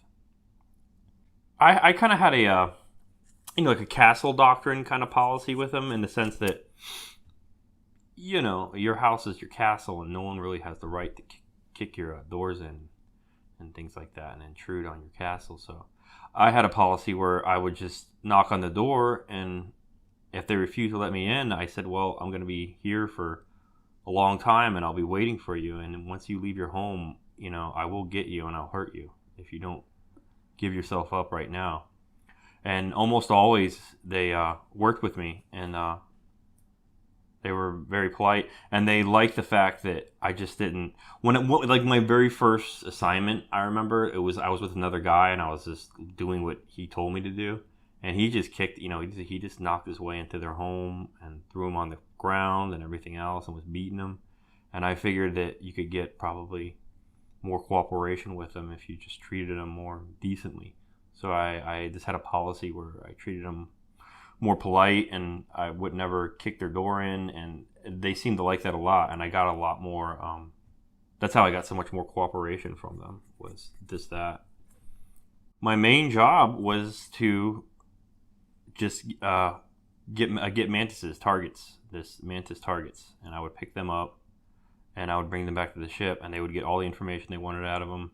It wasn't through any kind of torture or anything like that. It was just some machine that got everything, all the knowledge they wanted from them, and I would just bring them back to their homes, and that was it. I remember I did have some interaction. There was almost like a reptilian kind of like a breakaway almost from the regular reptilian empire or whatever. And they had, I think, longer snouts. They looked almost like alligator-like, and they were almost like Amish, I guess you would say, with ETs, in the sense that they didn't like modern technology. The only thing they really used were these hot rocks they would put in like a hole, and they could cook with it. If you put them like 2 together, it would get really hot, of these stones. And yeah, that's really the only thing they used. Besides that, it was just, they would just use spears and things like that. It was very low tech. Oh, there's like a lot of 4-legged reptiles, like iguana, type of like a monitor lizard kind of looking things. A lot of like stuff like that everywhere. And I believe that's probably what the spiders live mostly off of. That's why they live in the caves, because I don't think they spin webs, and they use the caves as like their webs. They just stay inside the caves, and they wait for vibrations. And so these reptiles, these monitor lizards and things like that, during sandstorms, because there's sandstorms a lot on Mars, they'll go into the caves for shelter, and then that's how they get caught. And I believe that how the spiders survive. I never had to really run away from a spider before on Mars, but I remember there was a German officer. He was new. He was young, and it was one of the ones I was supposed to be breaking in. And one of the mantises ran into one of the caves, and the mantises are so telepathic they could control the spiders. I was told that they're about as smart as a dog, and they can be controlled by these mantises. So the mantis ran into the cave, and this young German officer was running after him, and I told him to stop. And these spiders jumped out, and he got the first two, but then the third one got him. And I remember they had like pincers, almost like a dung beetle, where they would kind of lock onto you and hold you and then dig their fangs into you. And it grabbed a hold of him around his waist, and he kind of leaned back like he was being bear hugged, but he kept on leaning back, and to the point where he just snapped in half. It snapped him right in half, and his head fell on the ground. His legs crumbled apart, and I was cloaked at the time. These suits can cloak. What I would usually do if one of the mantises ran in, I would just cloak and I would wait. And I remember that a spider or two would run out, and they would usually run out, and they had these front, just like a regular spider, they had kind of like these front little hands or legs, these front little legs, and they would slam them on the ground and wait. And they would spin around real quick, slam them on the ground and wait. And it was almost like a way of bluffing you into getting you into run, so they could pick up your vibrations. So I would if they ever ran out, one of the mantises went into a cave and they ran out, I would just cloak and just stay still. And they would, just like a dog, they would lose attention, and then they would go back in the cave. They'd do it for like 30 seconds, and then they just kind of lose attention to it, and they'd go back in their caves. And so that way, the mantis would be more likely to come out, because he would think, maybe they killed me or something, rather than me killing them and him knowing that I was still alive. But this German officer, he did that. He ran after him. They cut him in half, and I was cloaked. But it was so surprising to me. I kind of jumped back. I took a couple steps back, and it knew right away where I was, the spider, and it just started coming at me. And so I started shooting it, and it made a sound similar to like a wounded rabbit, like a screaming kind of sound, like screaming and nails on a chalkboard kind of. And yeah, I just kept on shooting it, and I remember one of its legs was taken out, and it was still coming. It was like hobbling, but yeah, and then it eventually just stopped, and then we got that guy back, and he was okay. We got him into a healing tank and got him healed up. He was punished by the reptiles, though, I remember, for not listening to me. On Mars, I remember there were like desert shrubs, as far as plant-wise, just small little shrubs everywhere. I think we went like further north near the pole of Mars, and I remember there was snow, and I remember like redwood, like big redwood trees, giant trees. And I think that's the only place that really rains or snows is on like the poles or near the poles. And as far as my suits that I wear, they give you like these black cloaking suits, and they're really good for like high velocity kind of rounds. They're good for taking fire, whether it's like plasma, laser, or like railgun.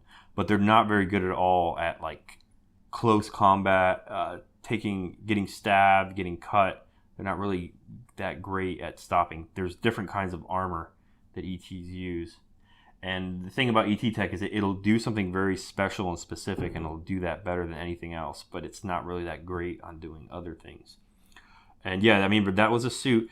And with Mars, you could walk, or you could just sit down and you were fine. But if you tried to run, you would pass out from lack of oxygen. It was kind of like, running in the mountains, or, running in like the Himalayas. You could walk and everything, or just sit down and you were fine. But if you tried to run, you passed out. I think it had about 20% of the oxygen that the Earth had. So as far as getting involved with the Tajitas and stuff from the Dark Fleet, I was in the Dark Fleet, and by this time I was working on becoming an officer. They accepted me, and it was one of the first times they ever did that. I think Robert, the executive officer, he said they never did that before. And we went to some sort of, I guess you would call it like a United Nations building. It was almost like a space station kind of, off of a world in space, and it was like a rectangle, I would say, with the corners, the two clear walls on the corners, and the ceiling was clear. And when you look behind you, there were like floors, about 5 floors of just different. I don't know. It was anything to do with like maybe two warring factions talking about peace, but it could also be for trade. ETs love trade. Like they love trade, and it could have been that too involved in this. And I saw all kinds of stuff. That was like when I saw more things than I only thought like reptiles and greys maybe existed, but I saw so much stuff, and most of it was only like a foot or 2 feet tall. It was very small, and I remember the first officer telling me, we're having a meeting with the ones that we're at war with, and nothing's going to happen, but just in case, protect the master. Like if they come after him, protect them. And I said, all right. And we walked out, and I saw all this stuff and all these different beings that I didn't know existed.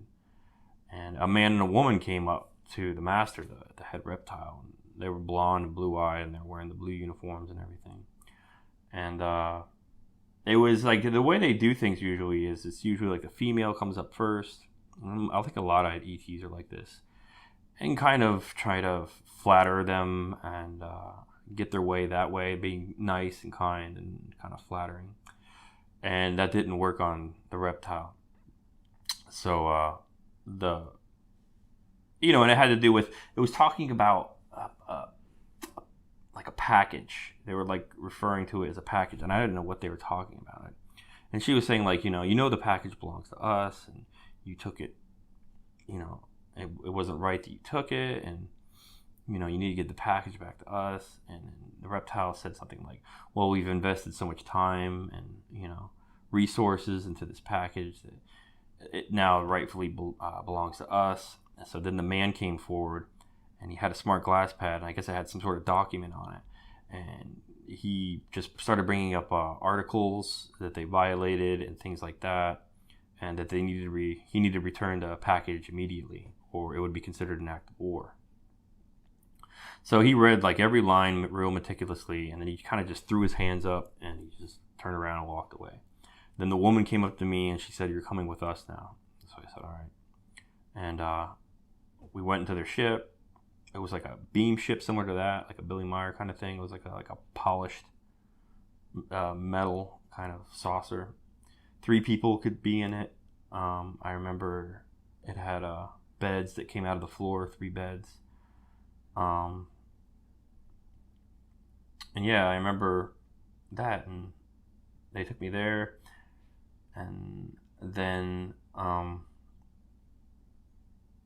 remember there was one of them called. And then I was kind of in Solar Warden after that, but I was with them more or less. But I was in Solar Warden, and I remember there was one called Mother, like an elder. There's elder women. They call them a lot of times. They call them Mother, and they're kind of like the school teachers and the midwives on the ship and stuff like that. And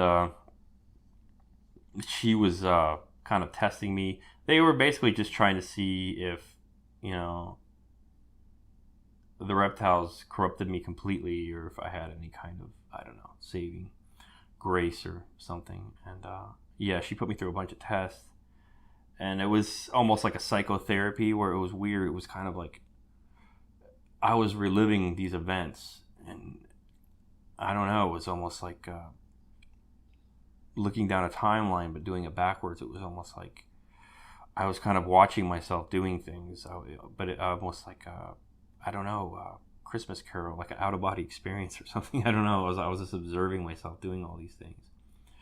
And yeah, so I got with them. I don't know. I played music. I remember that. I remember one time we were eating, and I hadn't played anything. It was only like the 3rd day I was there, and I was sitting down at the table to eat, and it was the navigator, which was, the man. It was the navigator, which was the man, and then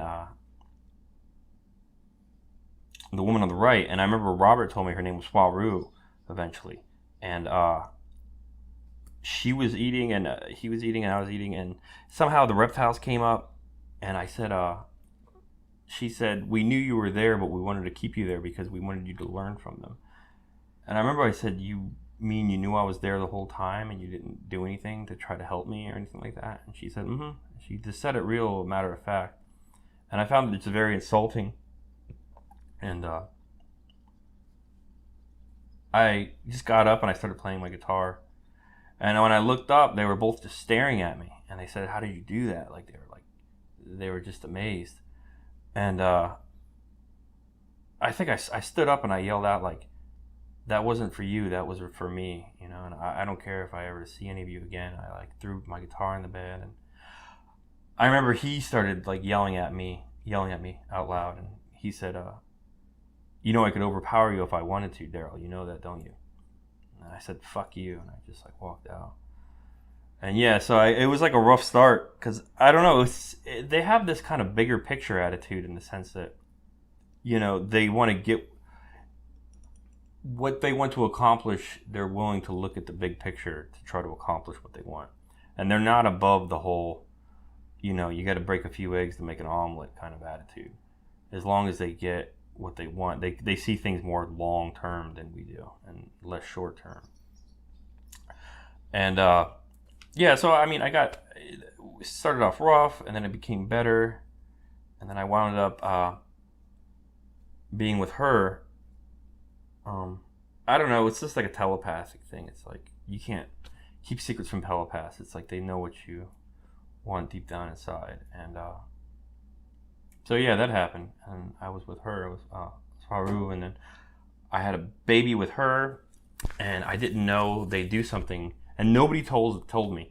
They have an expression, they say you need the experience. And she told me one time, she said, when I have the baby, I'm going to change. And I said, all right. And I just thought, I don't know, she was going to change or something, like a woman from Earth maybe.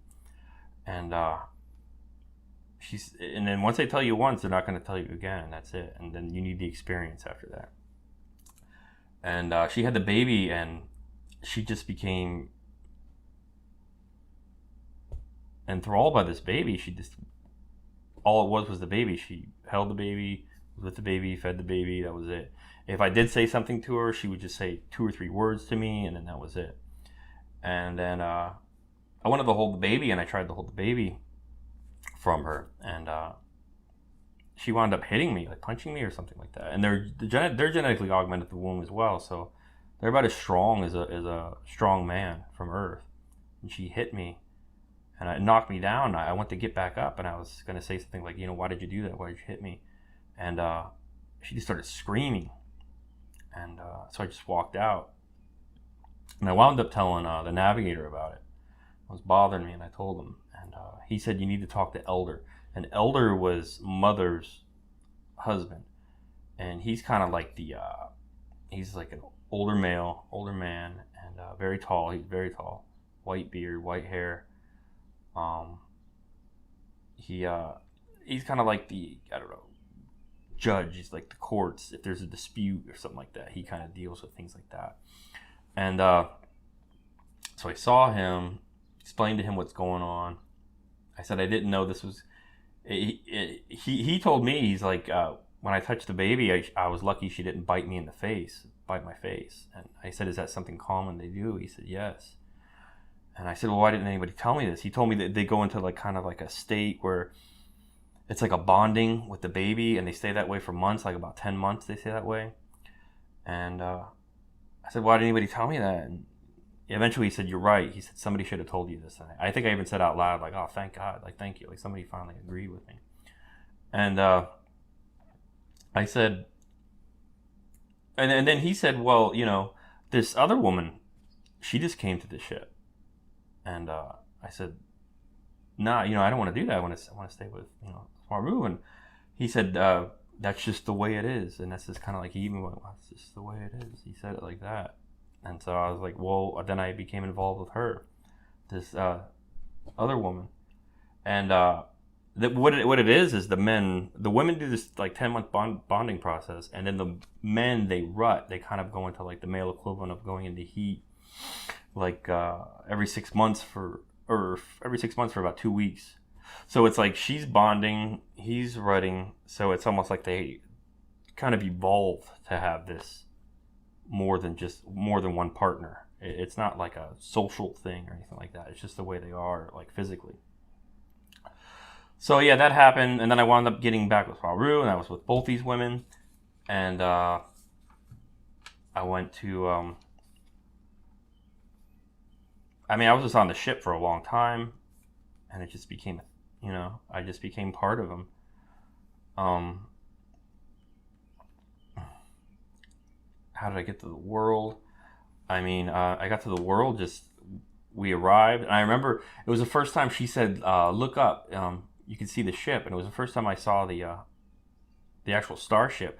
They take smaller craft. They take like those saucer kind of ships, so many people at a time, and they just shuttle back and forth, almost like with like an aircraft carrier with smaller boats. They just shuttle you because it's just too big. You can't land it on a world or anything like that, so you just get shuttled onto these ships. And she said, "Look." And I looked, and I remember the ship was able to make its ceiling clear, so you could just look right through it. And I looked up, and I got to see the starship.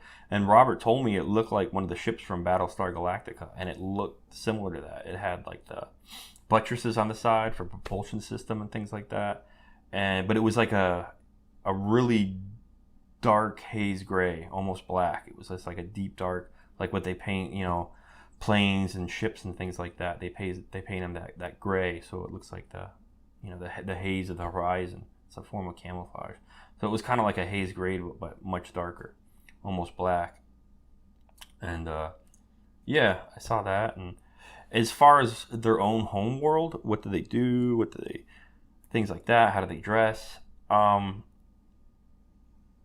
They have different kinds of dress. They have like just like us. They have like a casual and a formal. And the casual looks almost like ancient Greek. They wear like tunics and things like that. And then the formal is more like they almost wear, I don't know, like a robe, like a long kind of shirt with a belt, and then they kind of throw like a lab coat over top of that. And that's kind of like their formal wear. And they wear like, I don't know, kind of earth tone colors. They wear like blues and yellows and, even light pinks, things like that, greens. The environment was very temperate, except for they had complete control over their weather. So there was lots of pines, lots of granite mountains. So it looked kind of like the Rockies or Norway. But then it also had kind of like tropical plants, like big leaf plants. Leaves that had like banana leaves kind of looking. So they had pines, but they also had like tropical. Lots of water, lakes, rivers. I remember Robert said to me, he said, when I was getting out of the Navy, he said, "Do you like to fish?" And I said, "Sometimes." And he's like, he said, "You liked it a lot." He said, "Yeah, you started to bow fish there." And I remember, I started to bow fish. There was a guy named Leader and his son. And Leader was like the leader. He was a warrior cast. His son was a warrior cast. And I got them into bow fishing, so we all started bow, and they loved it. And I remember in the middle of the city, there was like a city, and I would just order what I wanted, like on the smart glass pad, and I would walk to the city, and there was like this woman there behind a counter, and she would just give you whatever you requested to be made, and she would only ask like, "What is this for?" and things like that. And I would tell her, and it was just like that. And most of the time, they stay in their homes and they study, and their homes are almost like I don't know, like kind of like cabins. They don't have the logs or anything, but they're just small like cottages. They're not very high tech at all. There's things like on the furniture, they always drape. I had like a chair almost like this that I sat in, and there was like a couch in front of me, and like a coffee table, and another chair next to me, and another single person chair to my left and right, a couch in front, and me in this chair. And they always drape these brown like sheets almost on top of the couches, and it's the same kind of similar tech as their uniforms, those blue uniforms.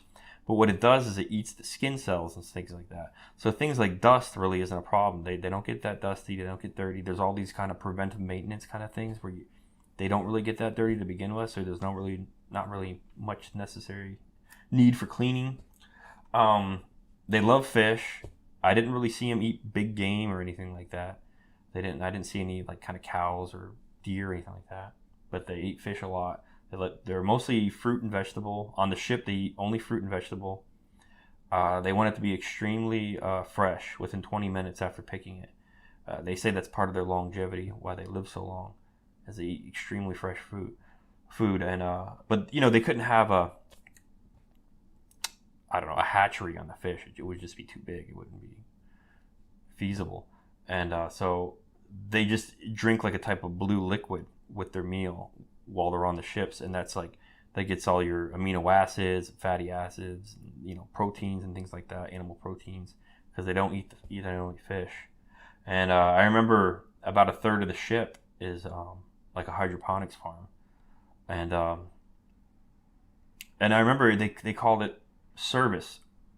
As part of your service, you have to work on the farm once a week. About even the captain, who was from Earth, like even the captain had to work on the ship or on the hydroponics farm. And I remember like there were bags and they said nitrogen on it. Like they were just regular like hydroponic. Like, and you would go up with the nitrogen bag and you crack it like over this big water, like a tub of water. And it was almost like a water treatment plant where it had a big stirrer in it that moved really slow, and you cracked it over and you put everything in there, and that's what fed the plants. And yeah, it was just like a hydroponics farm basically, and it was a third of the ship. And they would eat extremely fresh. They wouldn't eat anything like, they didn't have, I don't know what's it called in Star Trek, the replicators. They didn't. Yeah, I mean, I'm sure they had tech like that, but they felt that, they always wanted to go to the natural path. Even if it came to making clones or whatever, they did not want to accelerate the growth of the clone. They didn't want to put it in a chamber. A woman would carry the clone in her womb, and the clone would just grow natural. They didn't do anything that accelerated growth. And it's not until puberty where they get their tech in them. And as soon as they go into puberty, they get all their tech, but it's no artificial intelligence. They don't use any kind of AI. If anything major happens to you, like a major injury, you'd have to go like to a smart glass pad and tell the tech to just concentrate on this one area, because it just doesn't have artificial intelligence the way other tech does. And it accelerates their growth of the kids. So yeah, that's how that works. But they leave them grow completely natural until throughout their whole childhood. They don't get any kind of tech put in their bodies. And they just and the kids are just kind of like kids. They get jealous. They get in the fights. The boys will get in the fist fights sometimes. But it's almost like as soon as they go after puberty, it's just like they kind of change and they become a lot more, I don't know, somber and it's serious, and it's hard to get them laughing. But I remember the warrior cast and stuff are a lot more like men from Earth. They kind of break each other's balls and stuff like that. They have that mentality, and they'll crack up. You can get them laughing and stuff like that. So yeah, they're a lot more like. And then the regular men, you could tell a joke and they might like get it, but they would just look at you, and then that would be the end of it. They wouldn't find it very funny. When Taijitans, whenever they get, I think around 2,000 years, they live around 3,000 years. But once they get around 2,000 years, their bones begin to grow again, but very slowly. And but their organs don't grow. And that's actually how they die. It's just organ failure. They get just too big for their heart to pump blood anymore. And all their organs kind of go up higher and higher, and their intestines just kind of stretch lower and lower. And they do that, and I think it's about 3,000 years they die. But yeah, I mean, they go through growth. Yeah, Elder was about 14 and a half feet tall, and he was very old. I think he was a warrior caste as well, but very old. And yeah, I mean, they grow, and it's strange too. I don't know if I think they lose bone density in the sense that they seem to stay the same weight almost, even though they grow. They get very slim, very skinny. Their skin becomes almost like as they get taller and taller, their skin becomes almost like transparent, where you can kind of start seeing the like blue veins underneath and things like that. Just like elderly people here, their skin but their skin gets much thinner. Like mother was about 7 feet. She was an older woman, and but you couldn't really see that transparency. But they get almost this kind of look, the men and the women, because their bones keep growing. Where somebody who is on the verge of getting too much plastic surgery, I guess I would put it, where they get very large cheekbones. They get that, I don't know, they just get that look where it's not strange or alien looking, but it's just very, very large, high cheekbones. And like the males, their jaws become broader and things like that because their bones are growing. It's almost like a growth hormone thing where their bones just go through another spurt of growth. And they do that till they die. They keep on growing till they die. Yeah, on the world, the cities, the main one I saw was, it looked almost like the World Series pennant in the sense that it was like a triangle wedge, and like the buildings were like wedges. They went way up, and the highest where the king was, that was the highest one, and then it went down a little bit more, down a little bit more, smallest building, and then up, and you went back to the largest. And there was like a courtyard in the middle, and it was just all these chain of buildings going up and down. Yeah, I did get to meet my. I raised my kids. Their raising is different than us in the sense that after the mom gets done, bonding with them after the first year, they pretty much just go like straight into school, and that would be like where mother would do. She was like, the headmaster of the school. That she had like, teachers to help her and things like that, but she was like the head of it. And what they teach them is their past lives. That's what they learn. They relearn all their past lives. So it's almost like an educational thing in itself where, if you've been a pilot, if you've been this, you've been that, if you work in the hydroponic farm, they just know all these things automatically because they remember all their past lives, even if they've never really studied for it before. And I remember on the ship one time, I used to visit my kids after work for an hour or two. And I remember mother called me to her room and she said, "I'd like you to stop seeing your children after work every day." And I said, "Why?" And she said, "It's making the other children jealous because their parents don't do that." And I made a deal with her where, I said, "Well, why don't you get all the parents to come after work for an hour or two to visit their kids?" I said, "If you don't want me to do it, then I'll stop doing it. But you see how much my kids like it. And why don't you try to get all the others to come and visit their children every day after they get off work?" And she did it, and it worked. And it's just they've just been doing things for so long that they kind of get stuck in their ways, and they just don't see it in any other way. The reason why they made me king, I remember Robert said they were using you. They were but then he smiled and he said, "But you didn't mind," because the king had 200 princesses, and what it was they wanted me to become the king because they can look down timelines.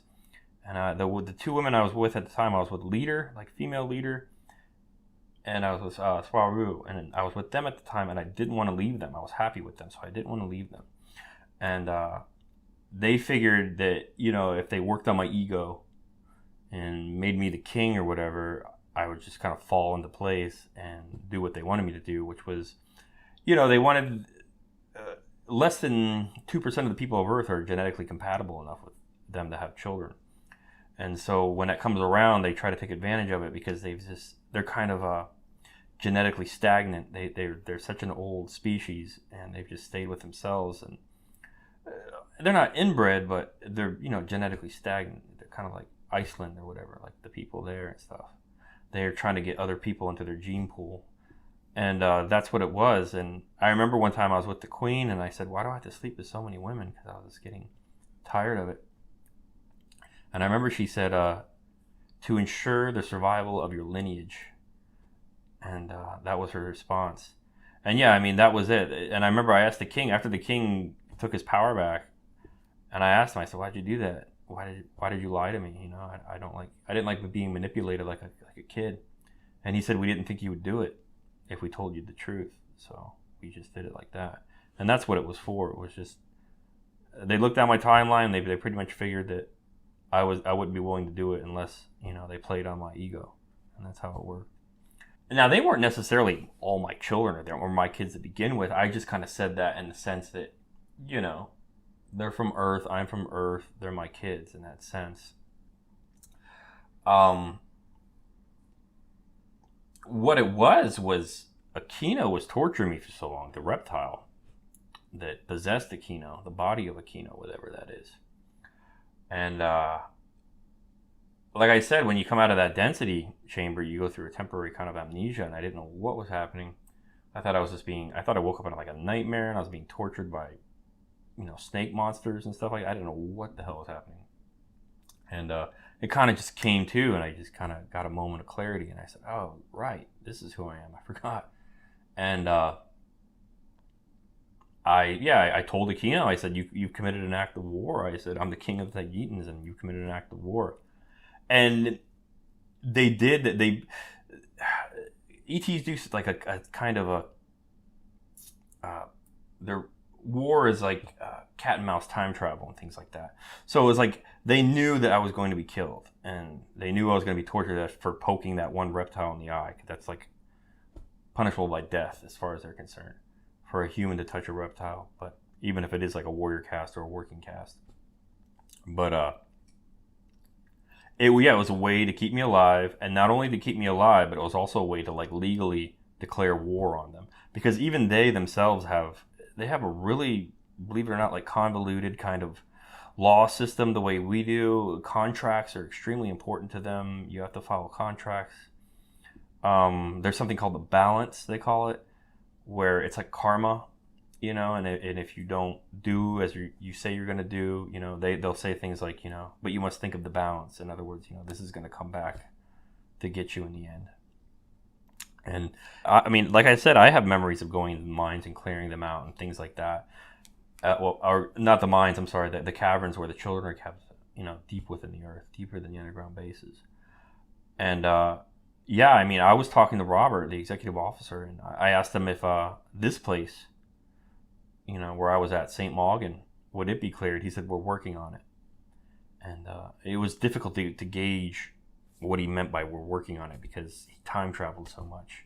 But he did tell me it would, the Navy would leave, the U.S. Navy, and that's already happened, where the Joint Maritime Force, the JMF part, would be no more, and it would just be Royal Air Force. And now it's just a Royal Air Force base. And he told me about that. But yeah, I mean, as far as this chrome stuff, I mean, I don't really think it's around. Maybe they have a synthetic form. He also told me that, Robert, that the way they would get them to turn on each other, these people who are addicted to chrome, he said they would just lock them in a cell and just wait, because the withdrawal is so horrible, and they would just dangle a carrot in front of them, which would be the chrome, and be like, you want a hit of this? You know, you're gonna have to tell us, you know, who's all in this, who are your buddies, who are your friends, and things like that. And he told me that Tom Hanks would not talk. I remember that. He said he wouldn't talk. He said they were surprised, like he didn't turn on anybody. But he said it didn't matter because, you know, they already had everything to begin with, so they already know who's involved with it. It doesn't matter. As far as working on a book's concerned, I am working on a book. I'm getting help, but there's also people just always offering to write a book for me, or a screenplay, or, you know, I've been getting offers to do different shows and things like that on the internet. Not just regular interviews, but actual shows where they have small little animation bits and things like that. And I've been showed storyboards from different guys and things like that who want to turn this into a story, a short movie, or maybe a longer movie of some sense. I don't know. But yeah, books definitely in the works. Books take a lot longer than I thought. But yeah, it's happening.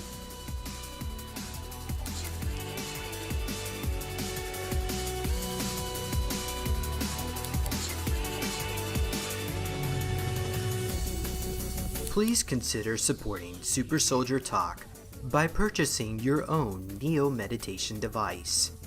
Your Neo Meditation device will help you reduce stress, integrate trauma, enhance intuition, enhance clairvoyance, and enhance creativity. Get yours now at www.neologicaltech.com.